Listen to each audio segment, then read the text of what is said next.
ulama besar di Kesultanan Banten, yaitu Syekh Jamaluddin. Luar biasa yang ziarah pada hari ini dan hari-hari yang lain dikunjungi oleh ribuan orang. Inilah budaya kita, jejak perjuangan bangsa dari ulama-ulama kita yang harus kita lestarikan supaya anak cucu kita semua tahu perjuangan bangsa, perjuangan para tokoh bangsa, sultan-sultan zaman dulu dan ulama-ulama zaman dulu. Kita tentu anak muda sekarang tidak tahu kalau di sini ternyata ada tokoh yang luar biasa berjasa untuk kemerdekaan dan untuk keberadaan masyarakat Indonesia, dan hari ini kita NKRI adalah peran serta dari ulama-ulama besar di mana hari ini kita bisa menikmati kemerdekaan Indonesia. Kalau kita berada di Pelabuhan Merak, Banten, kita tidak menyangka bahwa di sini ada tempat yang begitu luar biasa dan sangat bersejarah, di mana di sekelilingnya banyak sekali manfaat, di mana orang bisa berdagang, para berziarah, dan ada skybridge yang dari terminal Merak ke sini ternyata itu adalah jalan menuju ke arah ini. Luar biasa.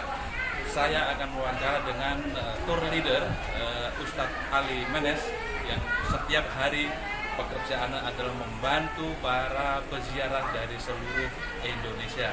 Mari kita saksikan bersama. Assalamualaikum Ustadz.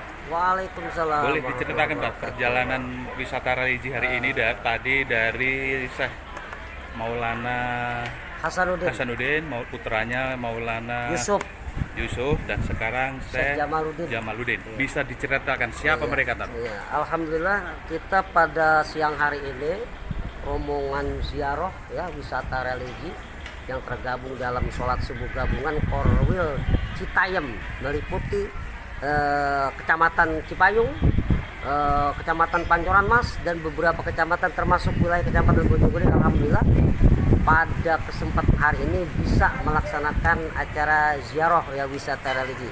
Tadi kita ziarah pertama sampai di Sultan Maulana Yusuf. Sultan Maulana Yusuf itu adalah seorang raja Banten kedua, putra daripada Sultan Maulana Hasanuddin. Sultan Maulana Hasanuddin inilah Sultan pertama kerajaan Islam di Banten, yang beliau adalah putra daripada Kanjeng Sunan Gunung Jati, salah seorang anggota Wali Songo. Alhamdulillah tadi ziarah pertama dari Maulana Yusuf, alhamdulillah jadi Maulana Hasanuddin Banten, dan alhamdulillah kita sekarang berada di makom seorang wali Allah penyebar agama Islam di tanah Jawa, khususnya di Jawa Barat, yaitu Syekh Jamaluddin, putra daripada Syekh Maulana Kazim. Begitu Pak. Apa hubungan Syekh Maulana Kazim dengan Syekh Maulana Yusuf maupun Maulana Hasanuddin yang di Banten lama tadi? Jadi kalau hubungan mereka ini sejaman sebenarnya, karena Banten ini wilayah kesultanan yang dikuasai oleh Sultan Maulana Hasanuddin yang meliputi sebagian Jawa Barat ya, termasuk Banten itu sendiri, ibu kota kerajaannya ada di Banten, Surosoan, yang meliputi sampai ke Lampung, ke daerah-daerah pulau-pulau kecil yang ada di Sumatera. Nah, Syekh Maulana Hasanuddin ini punya putra namanya Maulana Yusuf. Beliaulah Maulana Yusuf ini yang meneruskan kerajaan Banten yang merupakan sultan kedua terus sampai ke Sultan Agung Tirtayasa ya. Itu beliau masih keturunannya, dan pada masa zaman Sultan Agung Tirtayasa itulah zaman keemasan Kesultanan Banten. Nah, termasuk Syekh Maulana Jamaluddin yang ada di Merak ini, beliau bagian daripada tokoh pejuang agama ya, penyiar agama di bawah kekuasaan Kesultanan Banten. Tahun berapa itu Tan? Kalau dilihat dari tahun, karena Sultan Hasanuddin itu berkuasa sejak tahun 1570, 1570-an ya, sampai akhir kejayaan kesultanan itu di masa Sultan Agung Tirtayasa itu sekitar tahun 1600 sekian Pak, 1600 sekian ya, sampai 1600 sekian terus sampai sekarang pun ya itu apa namanya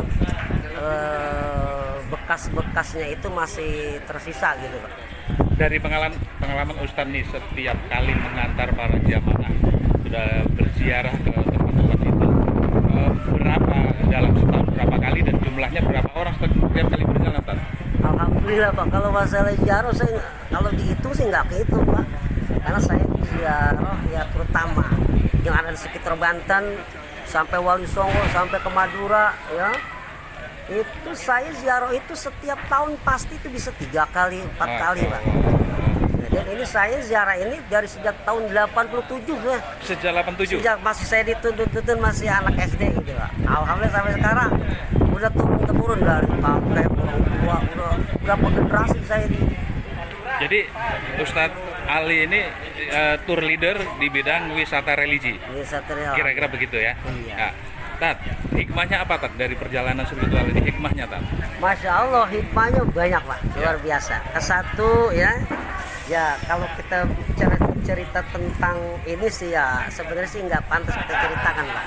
Ya minimal kita dapat mengambil ibroh gitu, dapat mengambil pelajaran daripada ulama-ulama para aulia-aulia itu kita bisa apa ya? Minimal kita kan ziarah itu kita minta berkah ya Pak, minta berkah, minta ya hasil kita ibadah itu kalau mereka ulama-ulama para aulia itu menyebarkan agama Islam begitu luar biasa dan minimal kita minta kalau mencontohkan secara 100% barangkali nggak bisa gitu Pak. Ya. Minimal kita ya kalau kata orang ini bisa kita ambil keberkahan gitu. Ya. Hidup kita berkah, ibadah kita tuh nikmat gitu. Karena kita ibadah kita kan nggak asal-asalan Pak. Jadi kita ibadah kita ini ya emang kita dari guru ada pelajarannya, ada sanadnya gitu Pak. Dan ini nilai sejarahnya sangat bermanfaat ya Tat untuk generasi muda ya. Masya Allah. Tahu jejak perjuangan pejuang Islam begitu ya. Amat sangat bermanfaat. Memang perlu banget ini buat anak-anak di era zaman sekarang ini di akhir zaman memang perlu tahu hal-hal yang begini. Ya. Karena kan zaman sekarang tahu sendiri kita. Ya. Anak-anak itu sudah dicekoki cerita-cerita yang ya, fiktif. Iya, kalau ini kan emang kita Nyata. jejaknya ada ya kan ya emang ini bagian daripada ibadah Ya. karena kita kan berkunjung ke makam para ulama aulia itu kan nilainya ibadah begitu ibadah bukan sembarang bukan sekedar rekreasi Ya. bukan sekedar jalan-jalan ya, Selain di sini di mana Tat? Nganterin para jamaah selain di wilayah Banten Tat? khususnya wilayah Banten ya Wali Songo itu meliputi Jawa Tengah dan sekitarnya, Jawa Timur di sekitarnya ya kan. Kalau Jawa Barat aja kita Banten ya kan, di provinsi Banten sekarang kan udah bisa dari Jawa Barat Pak. Dulu kan Banten masih masuk Jawa Barat sampai ke Cirebon, ke Ciamis ya, pokoknya walhasil wilayah Jawa Barat. Nyebrang lagi ke Jawa Tengah ya Wali Songo ya yang ada di Jawa Timur, yang ada di Madura, bahkan sampai ke Aceh, ke Palembang. Alhamdulillah. Saya baru tahu nih Tat, ternyata di Merak ini keramaiannya tidak hanya pelabuhan Tat, ternyata ada tempat makam pejuang ulama besar di sini dan ternyata bisa menghidupkan ekonomi di seputar ini. Bagaimana kesaksian Ustadz tentang ini Tat, termasuk jembatan penyeberangan tadi Tat? Nah inilah bukti sejarah yang tidak bisa kita pungkiri Pak ya, jadi betapa besar jasa para ulama itu kan. Sebelum ada pelabuhan beliau dulu yang ada di sini, pelabuhan belum ada, beliau dulu yang ada. Dengan adanya makam itu ada macam-macam lain berkat jasa beliau. Ini kalau kagak ada perjuangan beliau diambil sama penjajah ya. Kita lihat laut nih ya. Iya. Luar biasa. Jadi walhasil kalau kita ini ya dengan adanya keberadaan makam ini ada segala-galanya Aktivitas ekonomi dan jembatan penyeberangan itu pemerintah yang nyediain ya Tat ya. Karena kan itu memang fungsinya buat para peziarah yang berkunjung itu agar lebih apa namanya ya nyaman mudah aksesnya ya mudah kan. Kalau kita lihat tadi tuh itu kan mobil-mobil besar itu kan kalau kita bareng gitu kayaknya gimana gitu terganggu ya. Ya gitu Bang. Maka alhamdulillah ada jembatan itu. Oke Tat, terakhir Tat, Iya. Pertanyaan untuk apa pesan untuk umat Islam Tat? Ya pesan kita buat umat Islam terutama generasi sekarang ini, mari kita sama-sama ya bersama-sama belajar mengikuti apa yang sudah ditanamkan oleh orang-orang tua kita. Orang-orang tua kita pun memang dapat pelajaran dari guru-gurunya sampai kepada para ulama salafus saleh ini Pak. Oke, terima kasih Ustaz. Terima kasih. Assalamualaikum warahmatullahi wabarakatuh.